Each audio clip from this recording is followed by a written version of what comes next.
Welcome to everyone. जैसा कि आपका इस इंस्टीट्यूट में स्वागत है।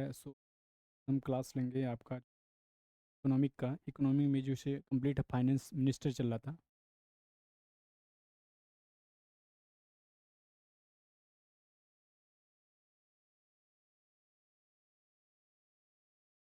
क्या चल रहा था बेटा?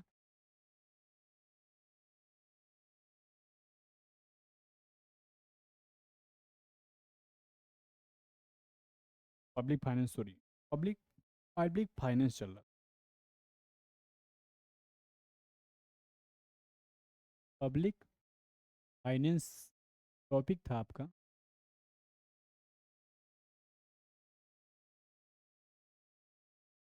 पब्लिक लोक वित्त के बारे में हमने जो है बताए हैं, और 2 क्लास हो चुकी है, ये तीसरी क्लास है। Understand point. तो लोक वित्त के बारे में जो है हमने राजस्व प्राप्ति के बारे में बताए हैं, पूंजी प्राप्ति के बारे में बताएंगे, बता चुके हैं। ठीक है। तो आज हम डिस्कस करेंगे किसके बारे में? राजस्व खर्च के बारे में। क्या डिस्कस करेंगे? इसमें 3 होता है ना, के अंदर आता है राजस्व खर्च। राजस्व खर्च क्या होता है? राजस्व खर्च कोई बताएगा? इंग्लिश में इसे कहते हैं रेवेन्यू।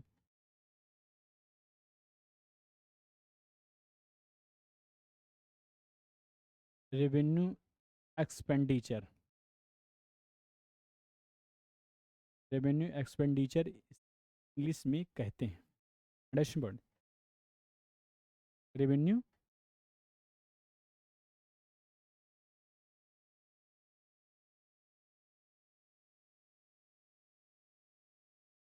डिफिनेशन इसका देखिएगा क्या है।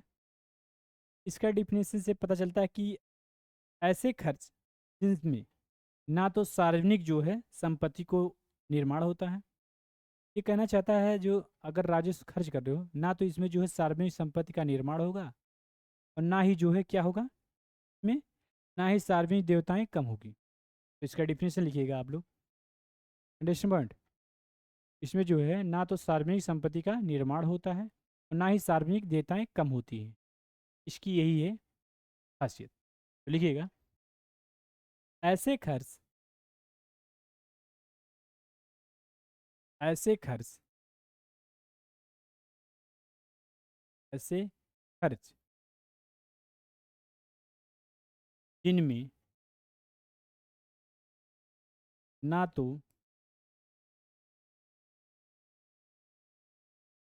सार्वजनिक, ऐसे खर्च ना तो सार्वजनिक, क्या होता है,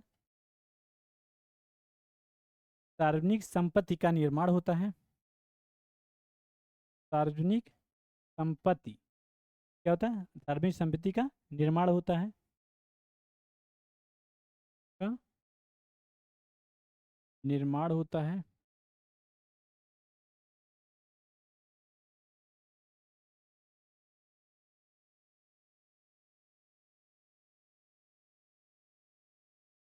और ना ही, और ना ही क्या होता है, सार्वजनिक देयताएं कम होती हैं। और ना ही सार्वजनिक देयता कम होती हैं।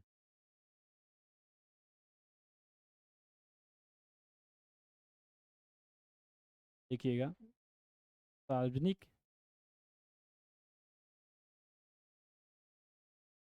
देयताएं कम होती हैं। क्या डिफिनीशन है?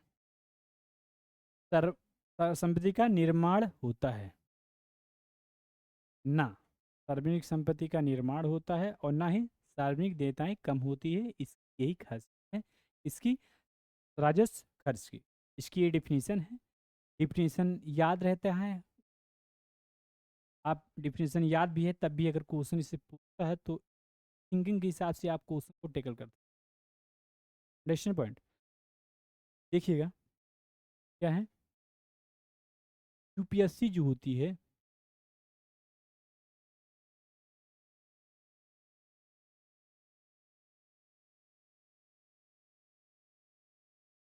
यूपीएससी हर एक वर्ष यूपीएससी का एग्ज़ाम होता है। मई से जून के बीच में इसके एग्ज़ाम कंडक्ट होते हैं, ठीक है। और इकोनॉमिक से जो है लगभग में 15 से 20 के क्वेश्चन पूछे जाते हैं। इकोनॉमिक्स जो होती है इससे जो है every years ask the economic question in UPSC highest question नहीं, only one 15 to 20 question, 15 to 20 question every years ask in this here economic classes 20 understand point यहाँ से पूछे जाते हैं। देखिए क्या क्या पूछे जाते हैं, कहाँ से। आप करंट कर लीजिए। इकोनॉमिक क्वेश्चन टैकल करने की तरीका बता रहे हैं। करंट करंट अफेयर्स आप स्टडी कर लीजिए। अफेयर्स में ये कौन सा होना चाहिए, 365 जो आता है विजन का, 365 जो होता है विजन का, इससे आप पढ़ लेंगे, ले लेंगे तो आपका हो जाएगा। करंट करंट में ही बजट आपको पढ़ना पड़ेगा। बजट पढ़ना पड़ेगा, ठीक है ना। ये फरवरी में आता है, बजट कब पूछ आ जाता है, फरवरी में, ठीक है ना।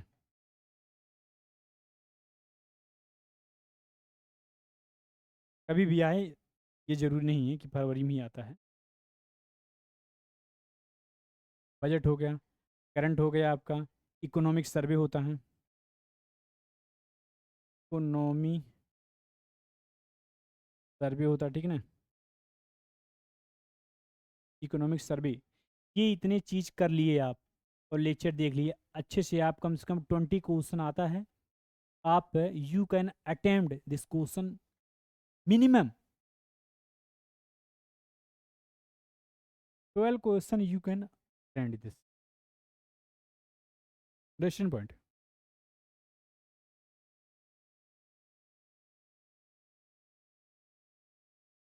यूपीएससी को बेटा कहते हैं यूनियन पब्लिक सर्विस कमीशन। क्या कहते हैं बेटा, यूनियन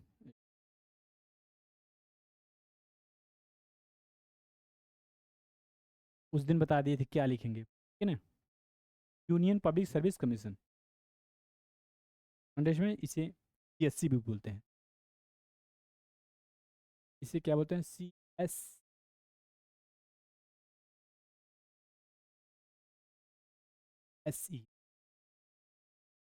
अंडरस्टैंड पॉइंट। तो देखिएगा, हमने बता दिया राजस्व खर्चा, ठीक है ना। आइए, उसके बाद जो पूंजीगत खर्च क्या होता है, कैपिटल क्या होता है बेटा, capital expenditure, capital expenditure, capital expenditure इसे कहते हैं पूंजीगत खर्च। पूंजीगत, इसकी डिफिनेशन क्या है पूंजीगत खर्च की। पूंजीगत जो खर्च होता है इसकी डिफिनेशन आप लिख लीजिएगा, ऐसे खर्च जिसमें ना तो सार्वजनिक संपत्ति का निर्माण होता है और ना ही सार्वजनिक देयताएं कम होती,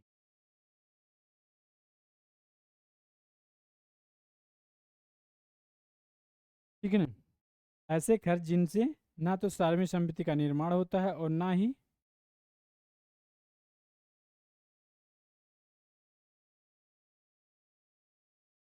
उसका उल्टा है, ऐसे खर्च हो जाए, लिखिएगा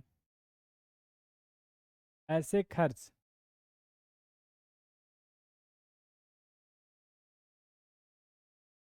होते हैं, ऐसे कर मतलब ऐसे सरकारी खर्च होते हैं, ठीक है ना। ऐसे खर्च होते हैं या तो सार्वजनिक संपत्ति का निर्माण होता है, खर्च होते हैं, जिनमें या तो देखिएगा, या तो सार्वजनिक संपत्ति का निर्माण होता है, या तो सार्वजनिक संपत्ति का निर्माण होता है,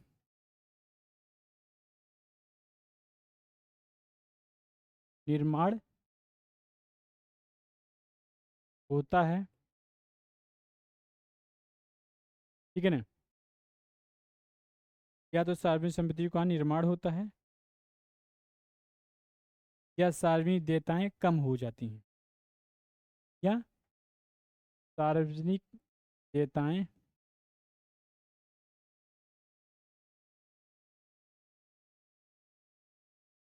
क्या होता है, कम हो जाती हैं।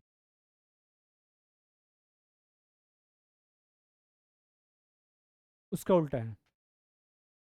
बोलिए बेटा। अच्छा अच्छा, कोई बात नहीं, ठीक है ना। तो इसमें क्या होता है, ऐसे खर्च होते हैं जिनमें या तो सार्वजनिक संपत्ति का निर्माण होता है, या तो सार्वजनिक देयताएं कम होती हैं। तो उसे क्या कहते हैं, कैपिटल एक्सपेंडिचर। कैपिटल एक्सपेंडिचर का एग्जाम्पल आप देख लीजिएगा, जैसे मेट्रो परियोजनाएं बनती हैं, ठीक है ना, या किसी का आप और ऋण का भुगतान भी करना एग्जाम्पल में देख लीजिए, ठीक है ना। ऋण का भुगतान हो गया, और सार्वजनिक उपकरणों में ऋण देना, या विदेशी सरकारों, मतलब राज्य सरकारों को या विदेशी सरकारों द्वारा सार्वजनिक जो काम होता है उसमें जो खर्च कर रहे हो, तो ये क्या आता है इसमें, कैपिटल एक्सपेंडिचर। तो इसी चीज़ का निर्माण आप कर रहे हो इससे। समझ में ये बात, क्योंकि ये गवर्नमेंट एक्सपेंडिचर नहीं है, ये कैपिटल एक्सपेंडिचर है। तो कैपिटल एक्सपेंडिचर में जो है सार्वजनिक संपत्ति का निर्माण करता है, या सार्वजनिक देयता कम हो जाता है। मतलब किसी कर्ज लिए उसे दे दोगे तो हमारा जो ऋण रहेगा हमारे ऊपर, ये क्या होगा, कम हो जाएगा। समझ में बात, इसकी बात कर रहा।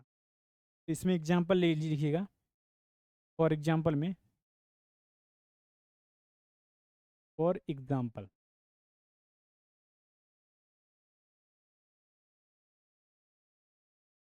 फॉर एग्जाम्पल में क्या होता है, मेट्रो परियोजनाएं जैसे है, मेट्रो परियोजनाएं।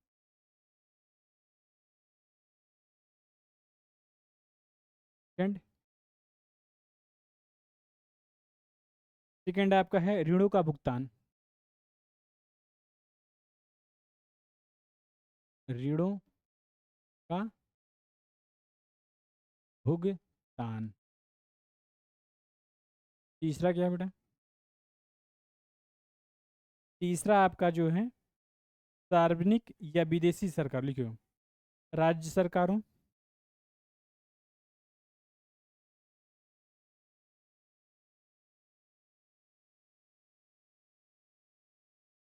राज्य सरकारों अथवा अथवा विदेशी सरकारों, राज्य सरकार हो अथवा विदेशी सरकारों,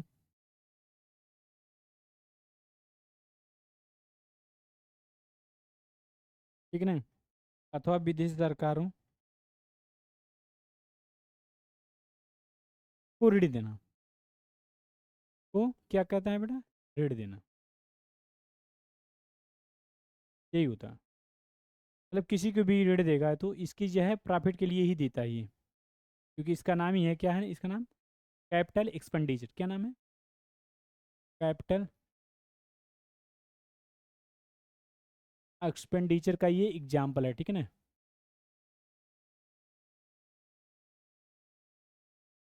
कैपिटल एक्सपेंडिचर, कैपिटल एक्सपेंडिचर का ये एग्जाम्पल है। Understand point. आइए दिखाते हैं, बताते हैं हम टैक्स के बारे में। टैक्स दो होते हैं, प्रत्यक्ष कर, अप्रत्यक्ष कर। तो फर्स्ट आप देखिएगा डायरेक्ट टैक्स क्या होता है। डायरेक्ट टैक्स, इसे हिंदी में कहते हैं प्रत्यक्ष कर। प्रत्यक्ष कर क्या होते हैं बेटा, प्रत्यक्ष कर, एनीबॉडी। Tell me about. प्रत्यक्ष कर क्या होते हैं, देखिएगा। ऐसे कर होते हैं जिनके जिन जिनके भार को स्वयं, समझ रहे हो ना, ऐसे कर होते हैं जिनके भार को अन्य लोगों पर ट्रांसफर नहीं किया जाता, तो उसे क्या कहते हैं, डायरेक्ट टैक्स बोलते हैं। क्या होता है, देखिएगा। ऐसे समझ लीजिए, डायरेक्ट टैक्स क्या होता है। जैसे आप किसी शॉपिंग मॉल में गए, ठीक है ना, तो उसको पेमेंट आप कर रहे हो ऑनलाइन, ठीक है ना, जैसे कुछ भी परचेज करना तो आप स्वयं खड़े हो, तो ये डायरेक्ट टैक्स है, पेमेंट कर रहे हो, ठीक है ना, किसी के थ्रू नहीं ले रहे हो। Understand point. तो डायरेक्ट टैक्स में क्या होता है, जिसे आप खुद ही उसका वहन करोगे। जैसे आप दुकान पे कोई गए, किराने की दुकान में, तो आपने वहाँ से कुछ भी लिया, जैसे आप एक दूध का पैकेट लिए, उसको पैसे दिए, तो आप डायरेक्ट उस पर टैक्स दे रहे हो कुछ परसेंट, ठीक है ना, तो ये जो डायरेक्ट टैक्स में आएगा। Understand point. तो लिखिएगा, ऐसे कर होते हैं, ऐसे कर होते हैं जिनके भार को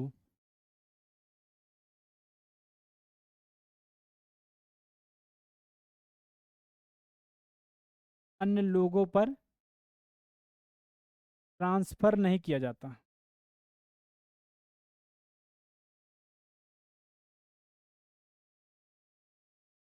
किया जा सकता है, तो उसे क्या कहते हैं, डायरेक्ट टैक्स। उसे डायरेक्ट टैक्स बोलते हैं।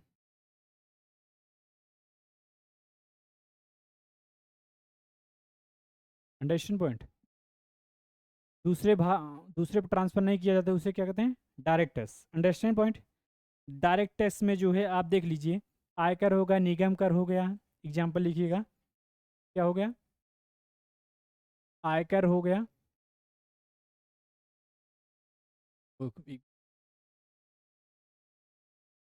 एग्जाम्पल में क्या है, इनकम टैक्स, फॉर एग्जाम्पल, ठीक है ना।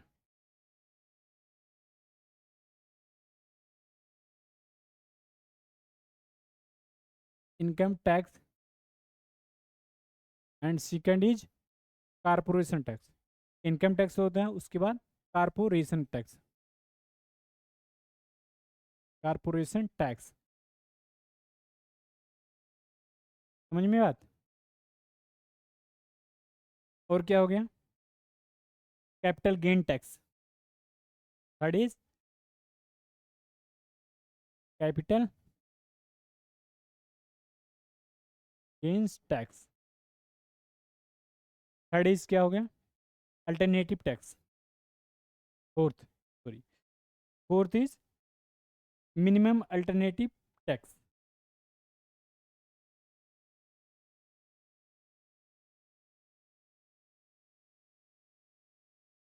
अल्टरनेटिव टैक्स, इतने टैक्स होते हैं। उसके बाद अप्रत्यक्ष टैक्स आ जाता है। अप्रत्यक्ष टैक्स को कहते हैं इनडायरेक्ट टैक्स, इनडायरेक्ट टैक्स, अप्रत्यक्ष कर।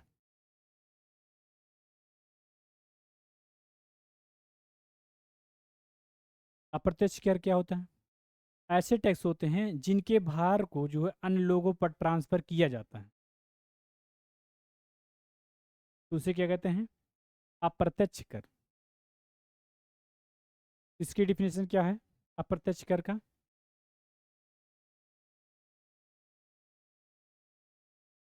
जैसे हमने इस कहीं से परचेज किया कोई सामान ऑनलाइन, आप जाएंगे जोमेटो से, तो किसी के पास ट्रांसफर किया, मतलब दूसरे के प्रति आ रहा, तो इसमें अप्रत्यक्ष कर में यही होता है कि ऐसे भार होते हैं जिनके भार को जो है अपने भार को दूसरे पे ट्रांसफर कर दोगे, तो उसे अप्रत्यक्ष कर टैक्स बोलते हैं। पॉइंट। तो लिखिएगा आप लोग, और भी है, देखिएगा, ऐसे कर होते हैं,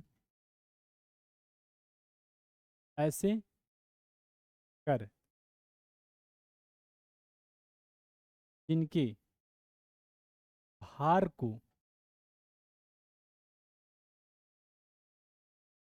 अन्य लोगों पर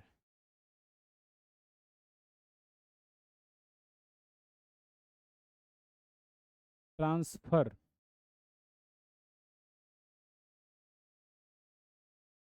किया जा सकता,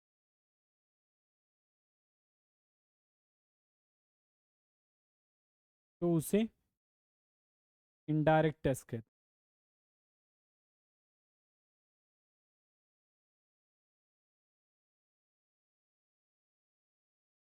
अंडरस्टैंड पॉइंट। तो आज हम क्लास यहाँ पे फिनिश कर रहे हैं, ठीक है। टैक्स के बारे में पढ़ो। पहला डायरेक्ट टैक्स। डायरेक्ट टैक्स देखिएगा,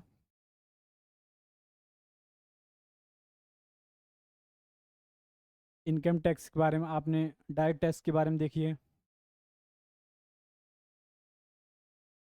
डायरेक्ट टैक्स के बारे में क्या हमने पढ़ा था?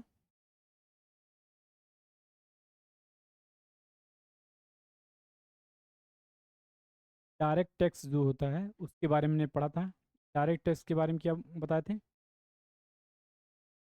If I want to tax but we want to transfer other person पे, so that is indirect. But I have to payment directly, so that is direct tax. Measurement. तो डायरेक्ट जो टैक्स होता है जिनके भार को अन्य पर ट्रांसफर नहीं किया जाता है। अप्रत्यक्ष जो कर होते हैं इनडायरेक्ट, जिसे टैक्स बोलते हैं इंग्लिश में, वो जो है दूसरे के भार, दूसरे अपना जो भार होता है दूसरे पे ट्रांसफर कर देता है, तो उसे कहते हैं अप्रत्यक्ष। सी बात, प्रत्यक्ष अप्रत्यक्ष नहीं बात। पे हम क्लास डन करते हैं, नेक्स्ट क्लास आपकी चलेगी। Thank you so much.